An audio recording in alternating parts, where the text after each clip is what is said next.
Good morning from Bangladesh. When I'm talking right now about Lebanon-Israel conflict, Yemen is being bombarded by Israeli missiles and airstrikes.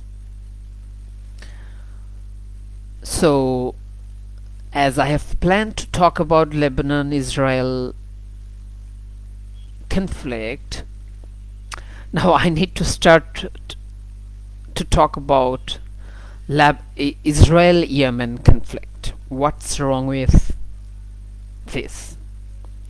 And during my discussion, I'll talk about also Middle East stability in the region, as the region is being escalated and going to wrong direction in terms of peace and security. My first point is, what's wrong with Israel? Why is Israel doing everything? The simple answer is Israel has some kind of mental problem nationally. What happened and what has been told 3,000 years, 4,000 years back, what is written on a book, I respect Torah, but they are doing it, and just to achieve it, they are doing everything. The thing that what is told in the book 3,000, 4,000 years back, this is mine and real till the date. If it is true, then Muslims can, the entire Muslim nation can proclaim war against India to establish Ghazwatul Hind, or they can kill every Jewish, or they can do many things what is told in Quran, but we are not doing it, as we are realizing the situation, and at the same time we are peaceful people. This is a big mental problem nationally of Israel, and Israel doesn't want peace and stability in the region. They don't want to live in peace. And the other problem is the Arab nations have some kind of hibernation. They are being hibernated themselves, as they don't see anything after seeing, they don't hear anything after hearing, they don't feel anything after feeling.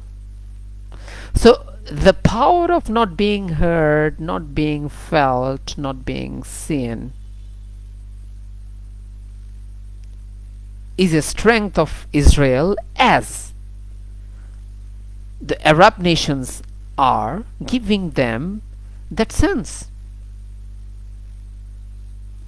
Now, the recent attack on Lebanon, Lebanese group Hezbollah has to understand that this is 2024, and we have a responsibility to understand world's rules-based order. International community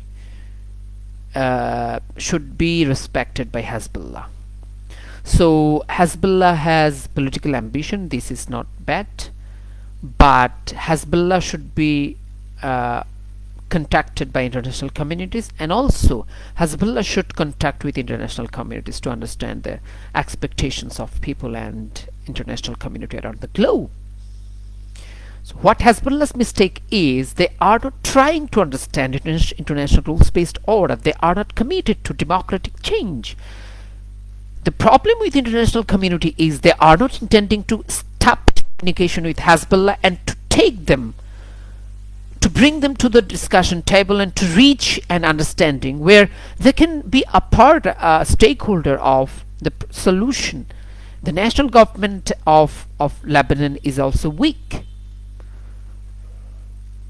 What brings nightmarish experiences to the people, to the mass people of Lebanon, when they are bombarded with massive destruction by Israeli forces?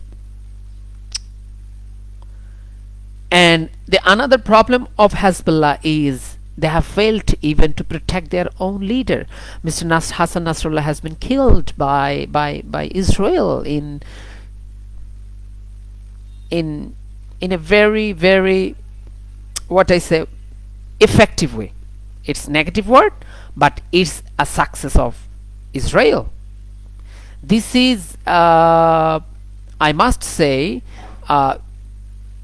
this is Hezbollah's failure to protect their leader and to protect their people. Not only that, Hamas chief has been killed by Israel. So it's, I think we need to recognize one thing: Israel is a power.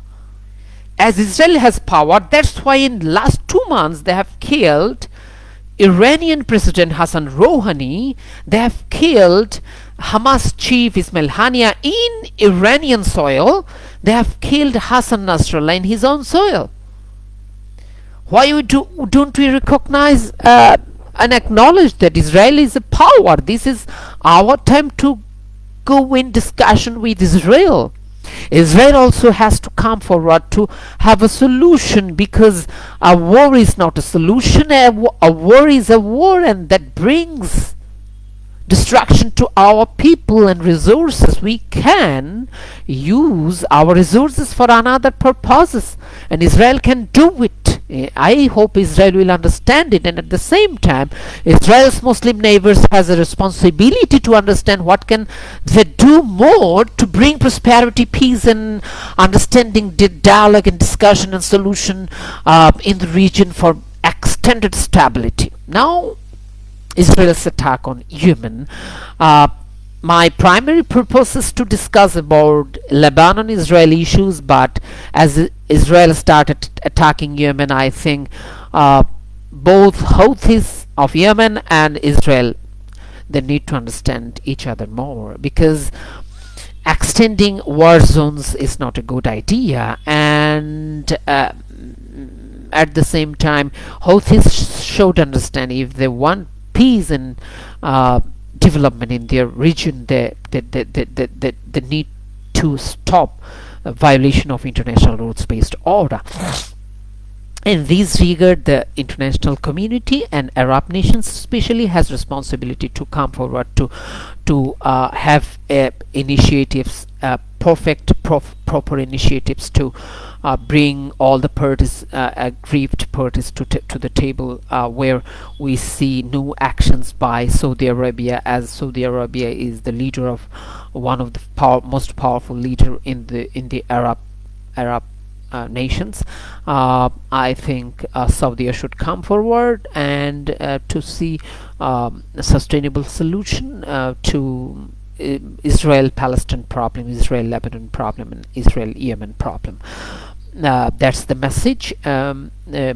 Also, Israel should re-understand, re-look at the strategy, their strategy and relationship with their neighbors. It must be respectful, it must be honorable, and Israel must respect territorial integrity and sovereignty of other nations, and breaking of international rules-based order is a threat to international stability and stability in the Middle East region. And Middle Eastern leaders should come forward to offer solutions for all the parties, as instability in Yemen doesn't mean only instability inside Yemen. Instability inside Lebanon will not contain in only the Lebanese soil. Instability in Palestine will not only is contained in Palestinian soil, and also aggression of Israel should be stopped, and will not be stopped if they are not forced to stop it. So the another channel is diplomatic channel. Diplomatic channel will offer more sustainable solution and also long-lasting solution. Every party should understand that this is not a zero-sum game. It's a game where all the parties have equal stake and share, and every party should have a say, and they should be hard, and also the solutions should be inclusive and also participatory, where everybody can get their fair share.